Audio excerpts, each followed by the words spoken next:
ഇവിടെ വിഷയമല്ല. കേൾക്കോ കേൾക്കൂലെ, ഖുർആൻ ഖണ്ഡിതമായി പറഞ്ഞു അന്തബി മുസ്ലിം മംഫിൽ ഖുബൂർ, അത് ഖുർആന്റെ ഖണ്ഡിതാണ്. എന്നാലും ഈ ശിർക്കിന്റെ ആളുകൾ കേൾക്കോ കേൾക്കൂലെ കേൾക്കോ കേൾക്കൂലെ ഇങ്ങനെ തർക്കിക്കും. അതുകൊണ്ട് തന്നെ വിശുദ്ധ ഖുർആൻ പ്രയോഗിച്ചൊരു പ്രയോഗമുണ്ട് സൂറത്ത് ഫാത്തിറിൽ. അത് ഈ ശബ്ദം കേൾക്കുന്ന നിഷ്പക്ഷമതികളായ പടച്ചവനെ പേടിക്കുന്ന ആളുകൾക്ക് വേണ്ടി ഞാൻ പറയുകയാണ്. കാരണം എന്ന് വെച്ചാൽ വെറുതെ ഒരു മുഖാമുഖം നടത്തിപ്പോ മാത്രമല്ല, നമ്മൾ കാര്യങ്ങൾ പഠിക്കണമല്ലോ. അള്ളാഹുവിന്റെ ദീൻ എന്താണെന്ന് ഇടയ്ക്ക് മനസ്സിലാക്കണമല്ലോ. എന്ത് ഇങ്ങനെയുള്ള ആളുകൾ ഇത്തരത്തിൽ തർക്കിക്കുന്നത്? വിശുദ്ധ ഖുർആനിൽ അല്ലാഹു സുബ്ഹാനഹു വ തആല വളരെ കൃത്യമായി പറയുന്ന ഒരു കാര്യമുണ്ട്. യൂലിജുൽ ലൈല ഫിന്നഹാരി വയൂലിജുൻ നഹാറ ഫിൽ ലൈലി വസഖറ അശ്-ശംസ വൽ ഖമറ കുല്ലു യജ്രി ലിഅജലിൻ മുസമ്മാ ദാലികുമുല്ലാഹു റബ്ബുകും ലഹുൽ മുൽക് വല്ലദീന തദ്ഊന മിൻ ദൂനിഹി മാ യംലികൂന മിൻ ഖുത്മീർ ഇൻ തദ്ഊഹും ലാ യസ്മഉ ദുആഅകും വലൗ സമിഉ മസ്തജാബു ലക്കും വയൗമൽ ഖിയാമത്തി യക്ഫുറൂന ബിശിർകികും വലാ യുനബ്ബിഉക മിത്ലു ഖബീർ. ഇതാണ് അടിസ്ഥാനം.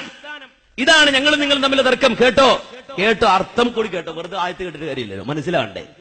യൂലിജുൽ ലൈല ഫിന്നഹാരി വയൂലിജുൻ നഹാറ ഫിൽ ലൈൽ, രാത്രിയെ പകലിലേക്കും പകലിനെ രാത്രിയിലേക്കും പ്രവേശിപ്പിക്കുന്നവനാണ് അല്ലാഹു സുബ്ഹാനഹു വ തആല. വസഖറ അശ്-ശംസ വൽ ഖമറ, സൂര്യനും ചന്ദ്രനും അവൻ നിങ്ങൾക്ക് കീഴ്പ്പെടുത്തി തന്നു.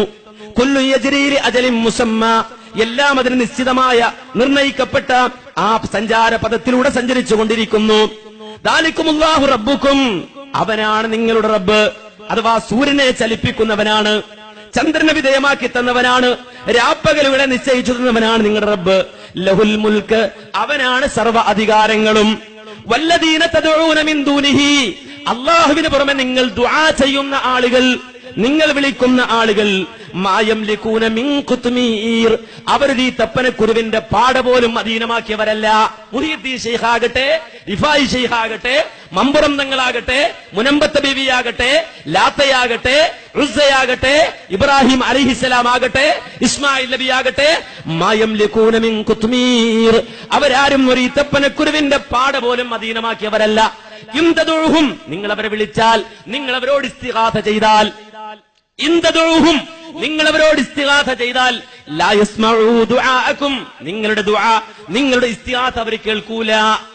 ഒന്ന്, അപ്പൊ പിന്നെ കേട്ടോ കേൾക്കൂലേ, ഖുർആനിയാലില്ലേ, ബദറില്ലേ, അങ്ങനെ ചോദിച്ചിട്ട് ഇടങ്ങേറുണ്ടാക്കണ്ട. വലൗ സമീഉ, അത് വലിയ വിവാദമുള്ള കാര്യമല്ല. കേട്ടോട്ടടോ. വലൗ സമീഉ, കേൾക്കുമെന്ന് സങ്കല്പിച്ചാൽ തന്നെ, കേൾക്കുമെന്ന് വന്നാൽ തന്നെ, വലൗ സമീഉ, കേൾപ്പിക്കാൻ വിളിച്ചതാ. മുഹീദ്ദീൻ ഒന്ന് കേട്ടോട്ടെ, റിഫായി ഒന്ന് കേട്ടോട്ടെ, മമ്പുറങ്ങളൊന്ന് കേട്ടോട്ടെ. വലൗ സമീഉ, എടോ കേൾക്കുമെന്ന് വന്നാലും മസ്തജാബു ലക്കും, അവർ നിങ്ങൾക്ക് ഉത്തരം തരൂല്ല, അവർ ഉത്തരം തരൂല്ല. നിങ്ങൾ വെറുതെ കേൾപ്പിക്കാൻ വിളിക്കണ ആണോ? വെറുതെ കേട്ടോട്ടെ, മുഹീദ്ദീൻ കേട്ടോട്ടെ, റിഫായി കേട്ടോട്ടെ. അല്ലല്ലോ, നിങ്ങളുടെ ജീവിതത്തിലെ ആവശ്യങ്ങൾ നിറവേറി കിട്ടാനാണ് നിങ്ങൾ വിളിക്കണത്. ഈ സാധാരണക്കാരനെ കൊണ്ട് വിളിപ്പിക്കുന്നത്, അവരെ കൊണ്ട് വിളിപ്പിച്ചിട്ട് നിങ്ങൾ കാശും വാങ്ങി പോണ് അല്ലേ? അപ്പോ അവർ കേൾക്കും എന്ന് മാത്രമല്ല, അവർ ഉത്തരം തരുമെന്നാണ് നിങ്ങൾ പ്രചരിപ്പിച്ചത്. പക്ഷെ അല്ലാഹ് പറയുന്നു കേൾക്കൂല. ഇനി വലൗ സമീ, കേൾക്കൂലേ കേൾക്കോ, കേൾക്കൂലേ കേൾക്കോ, അങ്ങനെ തർക്കിച്ചിട്ട് ഖിയാമത്ത് നടത്തിക്കണ്ട.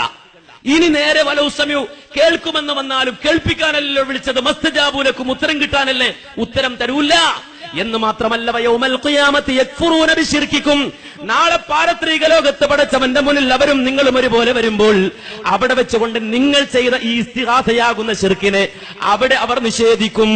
വലാ യുനബ്ബിഉക മിത്ലു ഖബീർ, സൂക്ഷ്മജ്ഞാനിയായ അല്ലാഹുവിനെ പോലെ ഈ വിവരം നിങ്ങളെ അറിയിക്കാൻ വേറൊരാൾക്കും സാധ്യമല്ല.